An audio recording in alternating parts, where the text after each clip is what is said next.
Okay, so I'm in the process of moving. So first thing I got to do is I got to show how I got my new game room set up.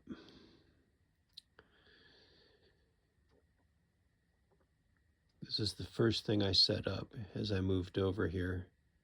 Still got so much more to do and it's going to interrupt stuff.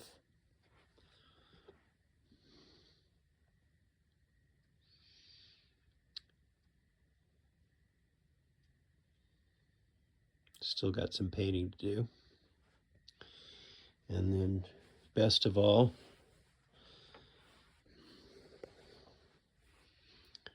I've got the game table set up.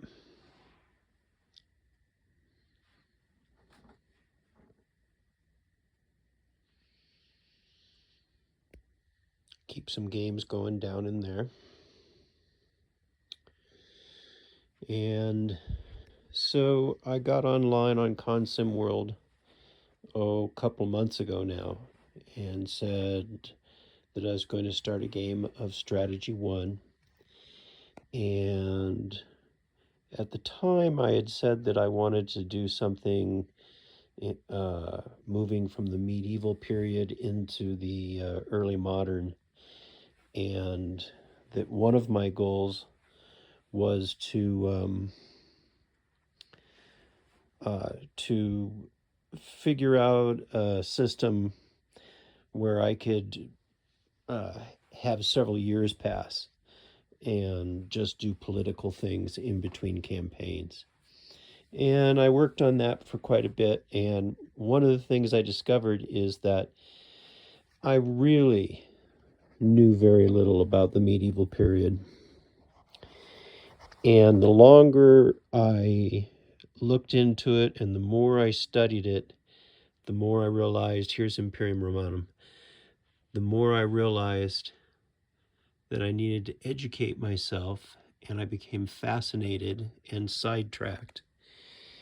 And now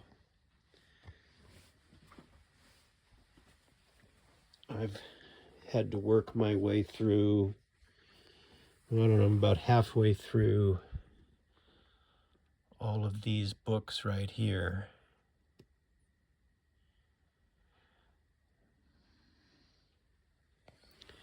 And about another half dozen that I've just got downloaded online that are, from Google Books, stuff like that. A couple that I paid for. One really interesting one that's written from the point of view of someone who does miniatures campaigns based on the medieval period. Anyway, the warfare part is not the most interesting part to me about the medieval period. The politics and the intermittent chaos is just fascinating, and it's made me move earlier and earlier so that I'm nowhere near the early modern period. And I'm wanting to start at the end of the Roman period. So I have this scenario set up over here while I'm working on different political options.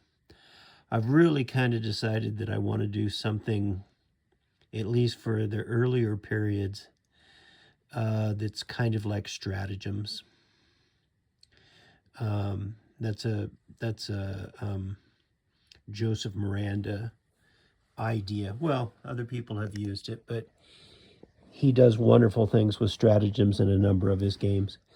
This is the scenario. I'm suddenly forgetting the name of it because I haven't looked at it in about a week and a half. Their name. Anyway, long story short, I've really worked on this period to try to get some kind of political model going that I like. And I've gotten headwalled. Not so much headwalled as just kind of exhausted. And I still wanted to do something right away with Strategy 1. And so I've set up the World War II scenario 14 that covers the breakup of a continental federation, basically. And I've got 2 copies of Strategy 1. So, for instance, you'll see that the STU map board is both here and over there. And the, what is this? The DEF map board is both here and over there. So there's some duplication here and there. And so I've set up a continent.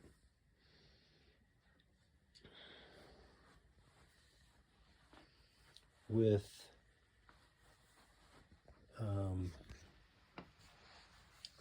kind of some things a little bit reminiscent of Europe, really. I mean, the Rhine runs in the wrong direction, but the Danube doesn't. There is kind of an Italy. Syracuse is this big island way further over than it should be. This would be about where Byzantium is. And then right over here is Asia Minor. And down below, you've got the Levant. And then if you come up this way, you've got kind of Britain broken up into 2 different little islands, or where Britain would be. This would probably be France over here, extending down. And, you know, Germania would be in here. And then, of course, you come to the ocean instead of the steppes. And that's one of the limitations of the game.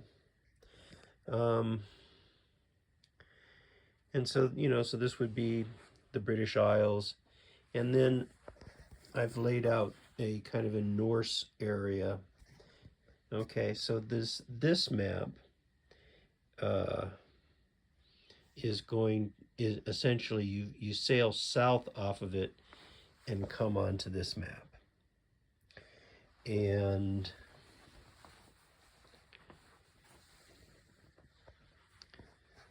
this map, ignore the boundary edge. There's not any extra to cross a boundary edge here. There is up there.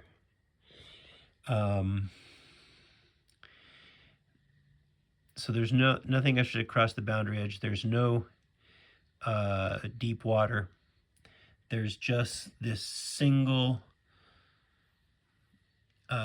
area in between, and then there's the coastal, whatever they call it, the close-in stuff on either side. So that this essentially is really just a couple hexes away over here. Kind of like the way Asia Minor does it, but the European continent. And when you go south from this road here, in about 10 movement points, you come on right here. And a new country has been created, made up of this area here and this area here, which I've entitled V1. So I've done some random things to work out the politics and the scenario and where the powers are and everything. And it's actually come out pretty well. I'm kind of pleased with it. I'm not looking for any kind of big competitive game, obviously. I'm just playing myself. So I'm looking to play a, you know, just a nice story of some kind. And so I've kind of developed everything for that to work. I'm still interested in having some kind of overarching political scheme, a diplomatic scheme. So I went ahead and pressed into service Days of Decision 3. And see, I've got some of its parts out over here. And essentially what I did is I used a deck of cards,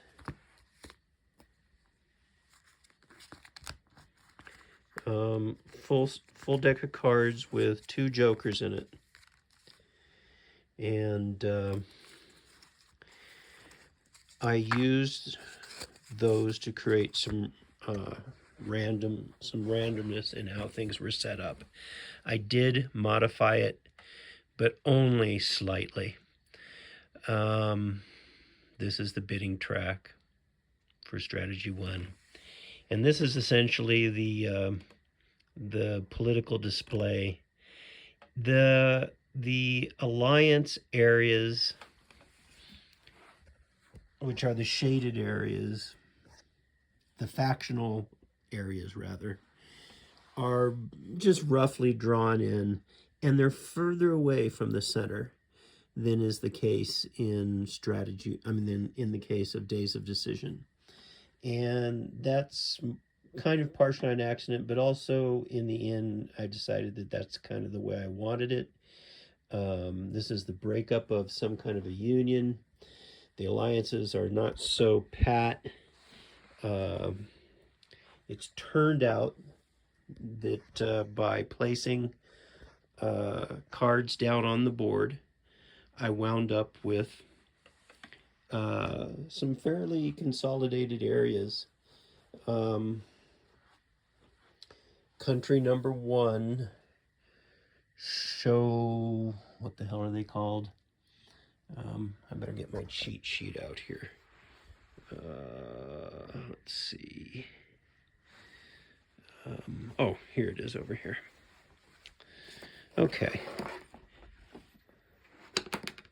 So, area number 1, Shanho, is comprised of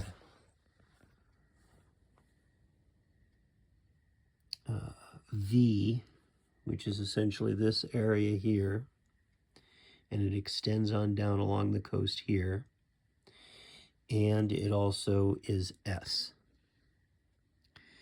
And then country number 2, which is Grozemir,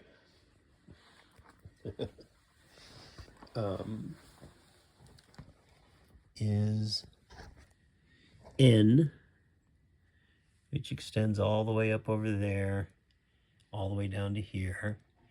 And it's also M, which is this area in here. And I've given it also these 2 T cities, rather than create another minor. Country number 3 is Voltaria, and it is the O area here and the L area over here, and I've given it this area in between, because when you join these maps this way, you wind up with some little countries with nothing in them much. And so that's just like a little minor country that they each that belongs to this power.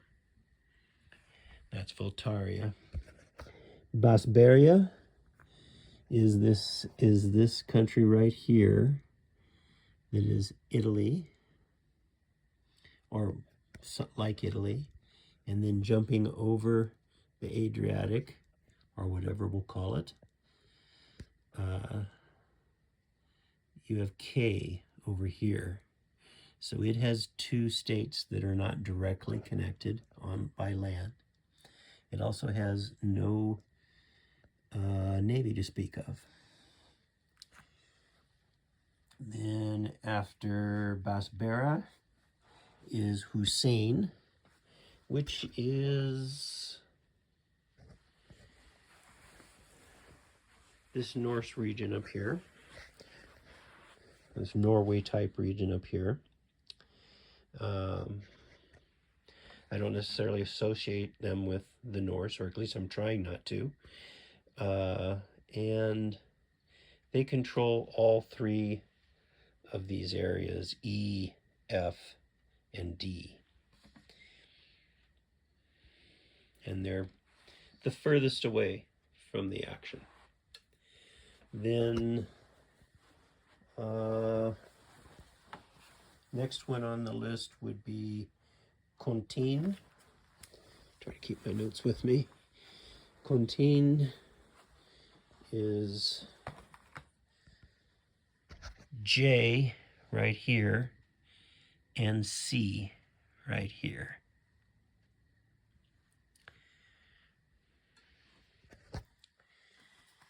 Then there's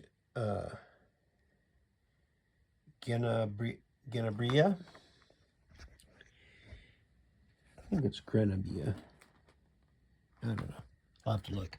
Genabia, which is kind of a, I don't know, a Britain cognate, but down here right off of the coast in southern France and Italy.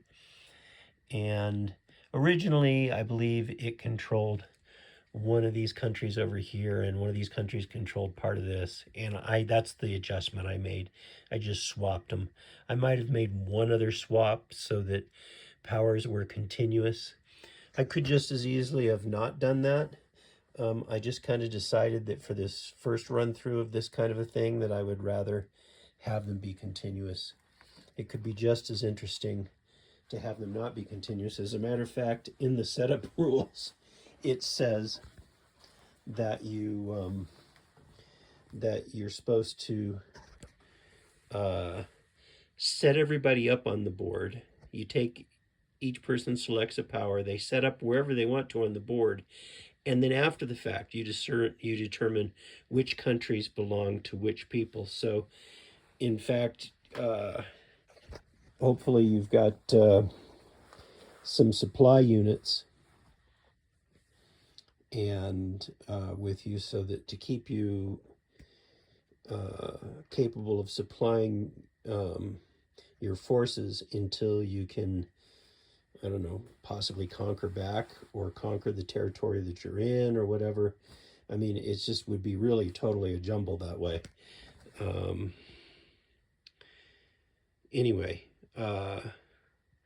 so the scenario, in fact, is supposed to be even more chaotic, which it just, I didn't want to do that this time. Let's see, I think there's one more power, and that is Welland, which is over here, Asia Minor, and also Palestine right here.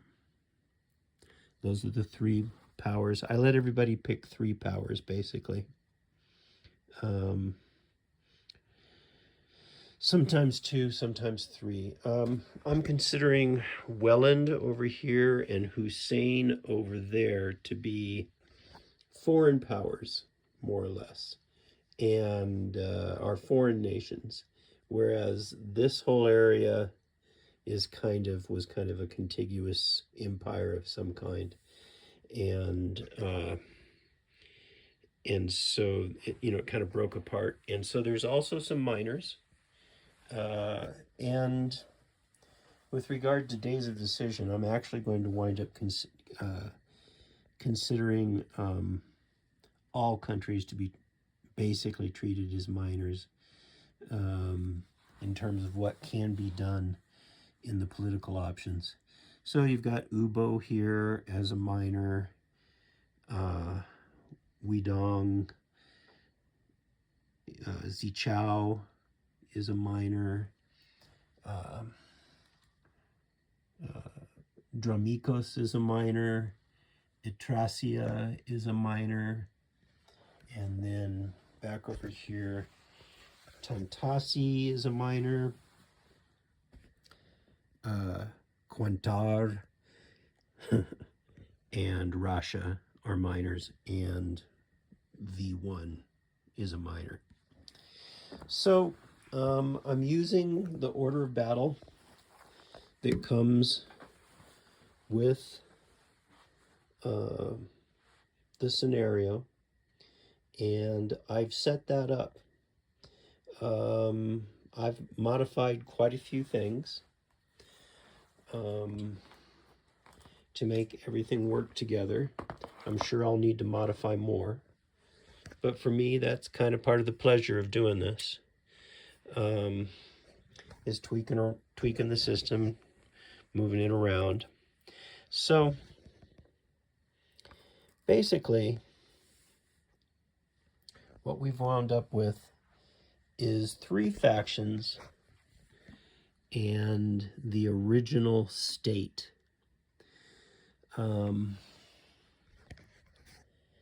Shonho wound up getting a joker for its faction.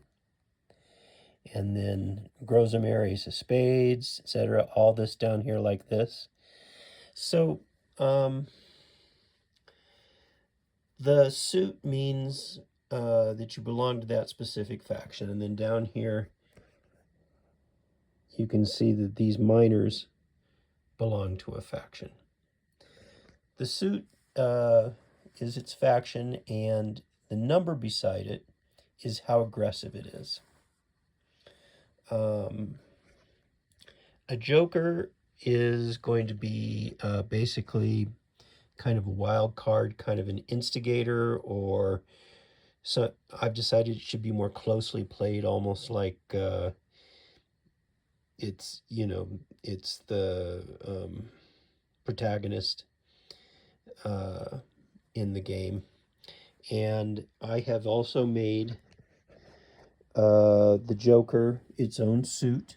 It's a diamond, and only one other country wound up being a diamond, which was Dramikos, down here on the far coast from, this is the area for Shonho, which got the Joker, clear up here along the north. And then Dramikos is a miner that's down here along the Mediterranean cognate. And so things have divided into 3 factions. I don't know what their ideologies are. I'm just talking about them in terms of being different groups, different associations. These are all spades along this line. We've got Welland, Tantasi, Basbera, and Qatar. So that would be Welland over there. I'm going to turn this light back off. Well, it's still doing it. Here, Welland over here in this area. Tantasi is right over here in that corner. Qatar is right here. And what the heck is that called? Basbera. Basbera is here and over here. So they constitute the spades, and 3 countries constitute the hearts. Those are Contine, which is right here in the gray, and over here in the light green.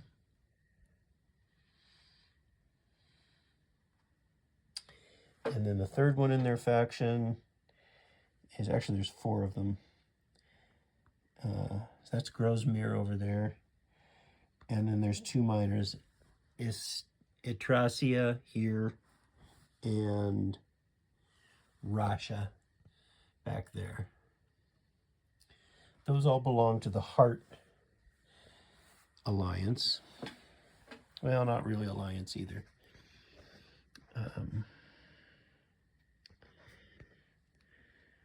League. Let's call it a league. Then we have the Club League, which is the largest, which has Voltaria, which is, again, where this light tan is in O and L, right here. And it has Genabria, which is right here. and it has Hussein, which is this region up north.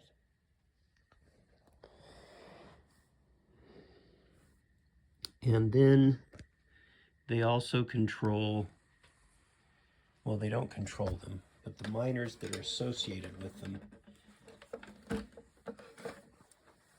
are Zichao, Widong, Ubo, and I believe V1.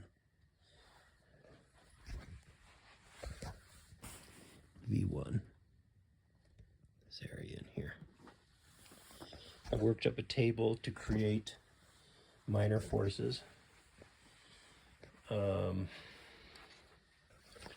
they get in the game. So then the remaining government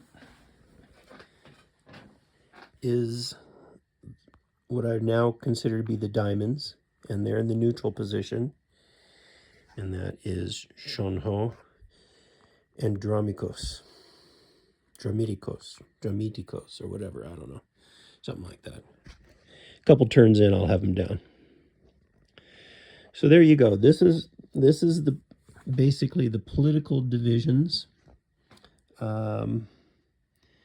for players of Days of Decision. This is kind of how it fell out. Well, to make it a little clearer, what I've done here is,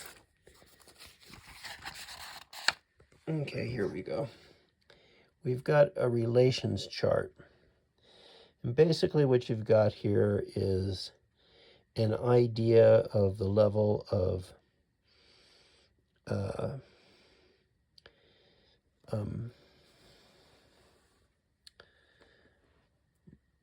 enmity different countries feel for one another. So for instance, Shonho, quite luckily, got a 2 of diamonds. And when it's for the same, say Grosmere, they got an ace of spades, which was very bad luck. These are 2 extremes. Two of diamonds indicates that the people are very stable and very loyal. Ace of spades here, the spades, in this chart, the suits kind of just tell a story. I do have some parameters down here that I've worked out that are at best vague. But again, I'm just trying to entertain myself. I'm not trying to work out a balanced game. But so I've worked from that. I've worked from these relational ideas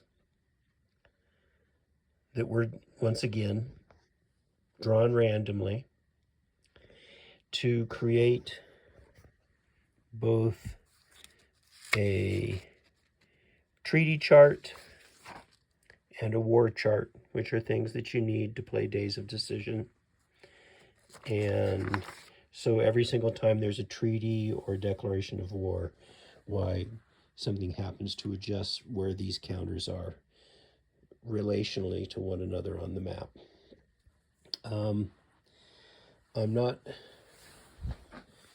It's been a while since I've played Days of Decision, and I may have a number of things wrong, which actually I kind of like, which means that, you know, as I go through the game, there will be surprises and discoveries.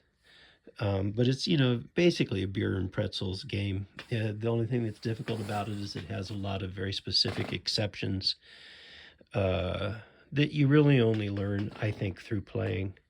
And it's been a long time since I've played it. So I'm just going to have to work my way through that. But like one thing I'm thinking of, which may or may not work with the full understanding of Days of Decision, but that, for instance, these different groups don't need to be in their ideology area in order to ally one another. I'm not sure that was ever the case. I just think it does help you be a little more stable. It's not possible for other people to play a political option on you that kind of yanks you away. Once you're in here, it's really hard to move you out. So that's the benefit of being in there. The reason I made those areas further away is I want to make it a lot harder for people to get in those areas. Also, I think by making even the named powers kind of minors as well as the minor countries in terms of days of decision is going to cause a lot more instability and a lot more use of the political options to, create opportunities of different kinds.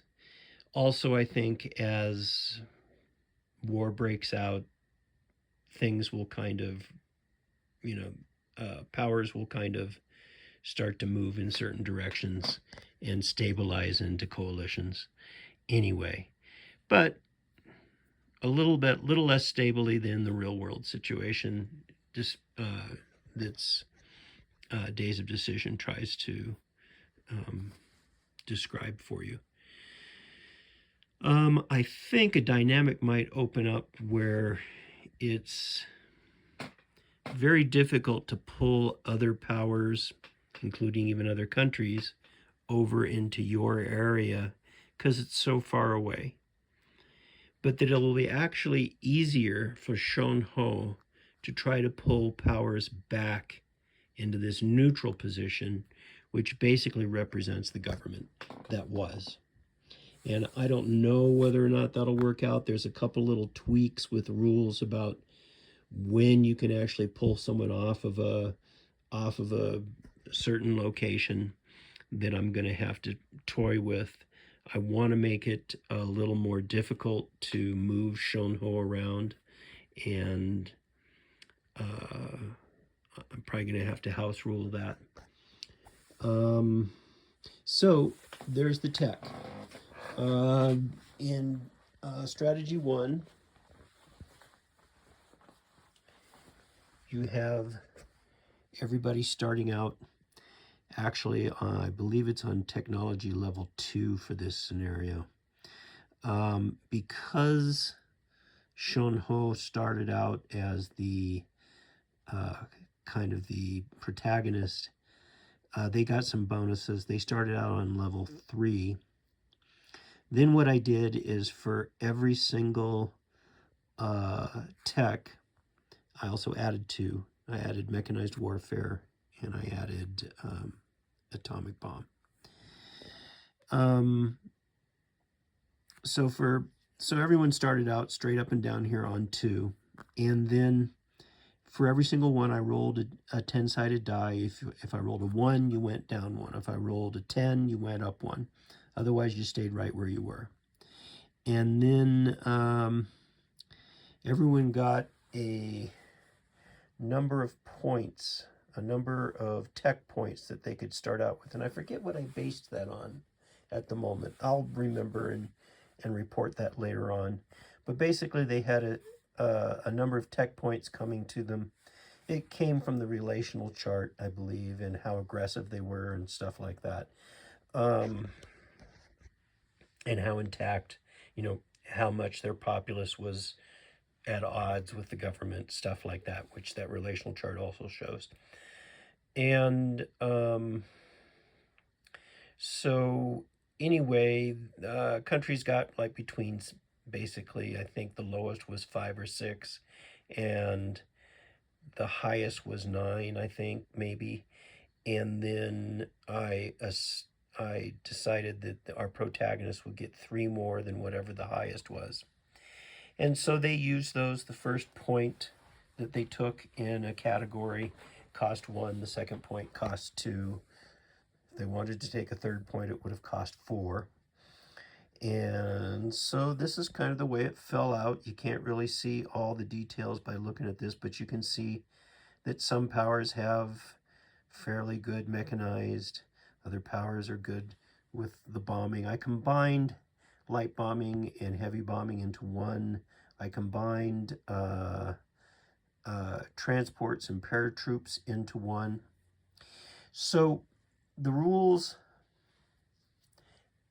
for Strategy 1, the way they're set up is you can advance yourself entirely from one level up to another. And that has a certain cost. And I broke down that cost so that instead powers could invest in specific technologies, like in many of the other theater-wide games. I believe in Days of Decision, if I'm not mistaken, you have to play a political option in order to advance your technology. I think it is. Maybe not. Maybe that's just to advance your production. I'll have to double check that. But I'm thinking of excluding that process from the political process.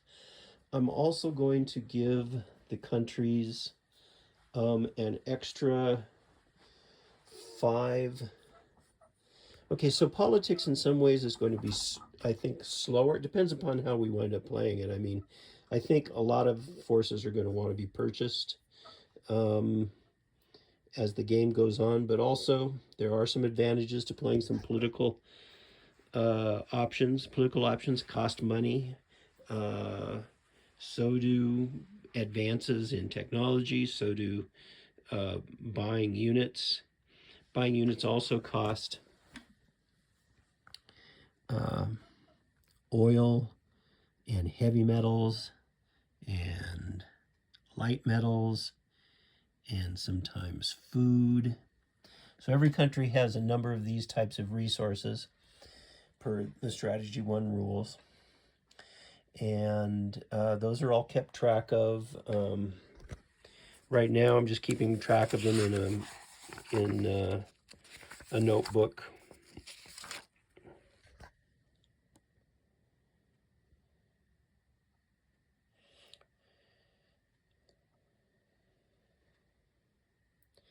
They also each get a certain number of production points. The cities they have are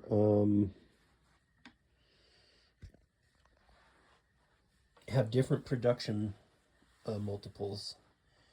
And that's not within the scenario. I did adjust that slightly, and I can't quite remember how I adjusted it. I believe I gave the 2 outer countries...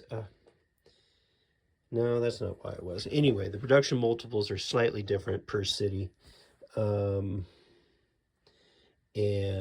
it came out with, let's see, where do I have that aggregated? It came out with...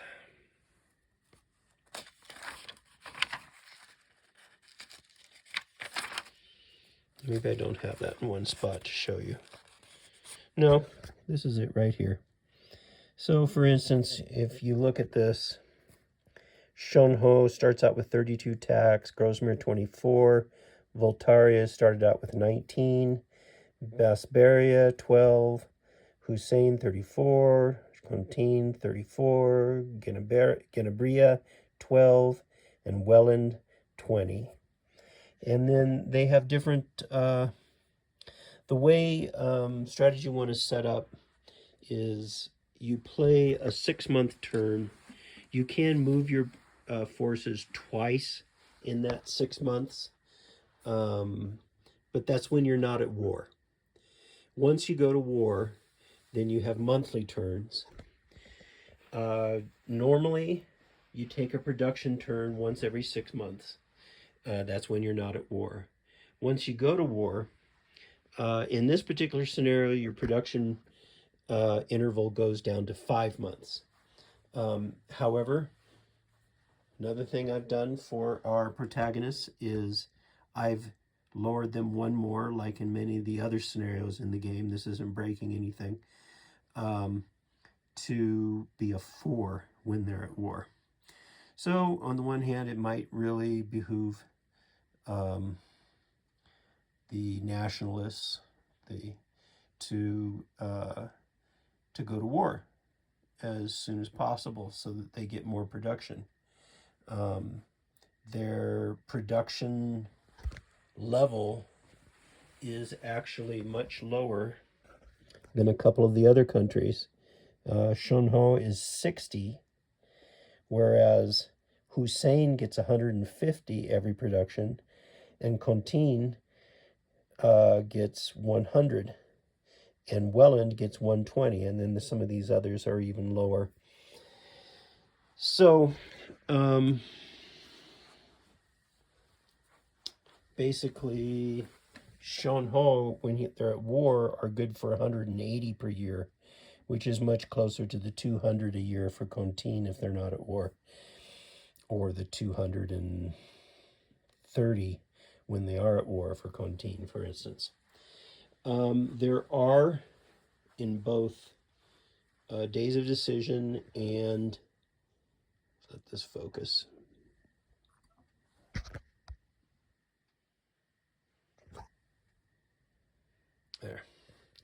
There are systems in both Days of Decision and in Strategy 1 to increase your production. I'm going to use the one in Strategy 1. I believe I'm going to go ahead and have players still have to play a political option in order to do that. I may reduce some of the costs of some of the political options because in Days of Decision, you're taking income once every 2 turns, whereas in this game, even at best, it's going to be like 2.3 times per year that you'll take income. Well, for Shunho, it would be 3 times a year. So at a minimum, what I'm going to do, I think that works fine for Strategy 1, but now adding in the cost of doing political options,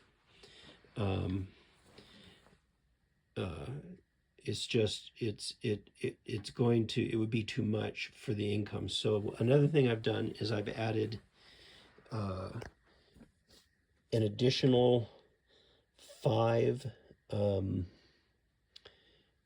just across the board, everyone gets another 5 credits every time they take income, and I'm going to lower the cost of some of the more expensive options, political options in Days of Decision. So there you go. There's a starting look on what I'm trying to do.